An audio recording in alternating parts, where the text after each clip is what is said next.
What is going on, guys? Anger collections in the house for another video. All right, so I'm taking a quick break right now. I've been listing a lot of cards.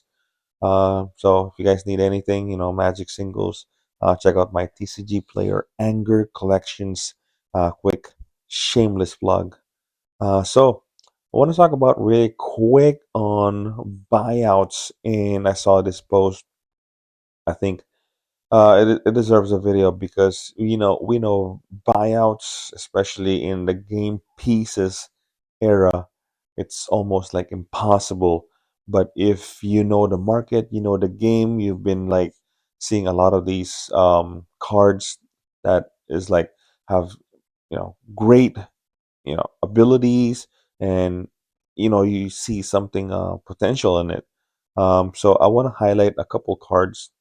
So the first card is from Warhammer 40K, and it's Assault Intercessor, right? So it's a 3/2 for 3. So it's printed in the Warhammer 40K Commander decks, and decent stat overall. First strike menace. Whenever a creature an opponent control dies, that player loses 2 life. So it's kind of like against aristocrat. So I think so. The guy bought like 150 at 17 cents each. So the total is 20, basically $25, right?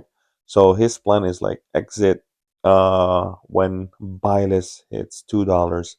It might take a while, but I did check Tcgplayer, and right now, right now it's currently selling for like 35-50 cents right now.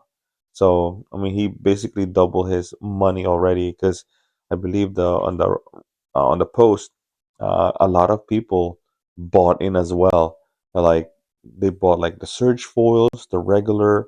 So a lot of people jumped in because, like I said, this card. I mean, for me, this is very. I mean, it's Commander, right? It's only played in Commander, and it's against like people that want, you know, play. I want to say like aristocrat, right? Um, but that is basically the problem on this card is very like focused in like one strategy. I mean, I don't know if everyone plays aristocrat, but I mean the colors is fine in Orzhov, so it can be like in many decks. Uh, and the thing is, like I said, it's only in Commander, and it's focused on like one strategy. But nevertheless, I mean, the card spiked because a lot of people jumped in. But if he's planning on exiting by listing it for $2, I mean, shit, man, that's quite a bit of that's pretty much like crazy amount of double in money, pretty much. So that's 150 for $2. That's like $300. So that's what he gained.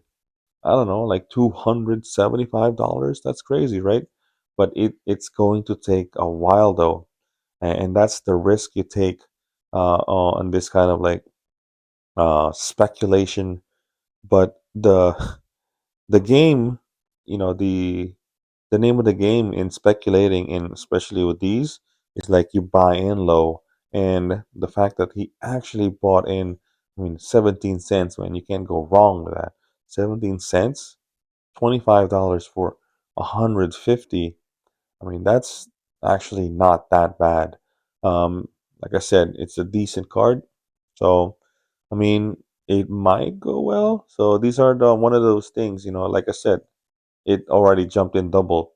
So hitting $2, it might take a while, especially with all the reprints that are like going on. It might go secret layer. I don't know. So that's the only thing that's gonna um, stop it from um, moving to $2. But nevertheless, man, I mean, this is like when buy lists or when buyouts, kind of like become so successful when, and especially when a lot of these players saw the potential and everyone jumped in. So yeah, I mean, it's crazy. And then the next card is very popular, uh, and it's the Smuggler's Copter. And I believe the guy kind of like have a hindsight. It's crazy, right? Before the ban announcement, uh, he he freaking bought in. It's crazy. 432 Smuggler's Copter at 85 cents. So he, spent $367. And then after the ban announcement, he wasn't expecting on the unbanning of Smuggler's Copter. But I guess he did really well, man. He did really well. So check this out, man. It's like he sold some on like GPs or not GPs, Magic Fest or something, multiple stores, and he sold 1,500. Plus, he still has 91 smuggler sculptors left. So, man, total profit 1,200. Plus, he still got the 91 smuggler sculptor. And I checked online, Tcgplayer. I mean, the card is already, selling at $5, $10, man, light plate or something like that. So, I mean, that's the thing, like these these buyouts, these speculation sometimes does well when you, I mean, it's very risky, but if you know the game and you kind of have that, like this guy, hindsight that, oh man, if this thing blow up, if this thing get unbanned, or like some crazy card get printed, you know, the next coming set, I mean, this card's gonna blow up, man. So it's very risky. I don't want to say fun, but it's like I said, it's the same thing as like when you time the market, you get rewarded like big time. But I wouldn't recommend it. Like I said, it's very risky, man.